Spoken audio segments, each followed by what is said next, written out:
Good morning welcome to SK education track. आज आम आपण मान को एक सुंदर मोटिवेशन सहित एजुकेशन को पहुँचाइबा को चेष्टा करिछु। टॉपिक रही लेसन वर्सेस नॉलेज।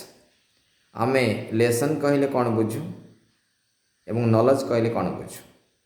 लेसन कहले आमे शीघ्र बुझुछु, नॉलेज कहले आमे टिके विलंब बुझुछु। लेसन भितर नॉलेज रही कारण से लेसन को जेकोसी नॉलेजेबल पर्सन प्रेजेंटेशन करी।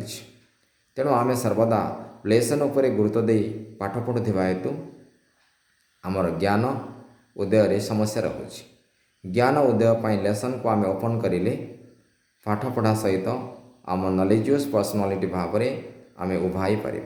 आज अधिकांश छात्र छात्री माने मार्क उपर फोकस कर बही को खोलुंट से नॉलेज गेन पाई उद्यम करी इच्छा करी बही खोलुना जहाँ फल परवर्ती समय बड़ बड़ पदपदवी रहा विजिलेंस घेर से पढ़ुं। तेणु आम से सीधा सड़क कही था से पाखे नॉलेज ना किंतु मेमोरी रही। तेणु लेसन सहित मेमोरी संपर्क रही। मेमोरी भितर नॉलेज आसीपारना ताहा केवल गोटे सक्सेस देखा जाउछि।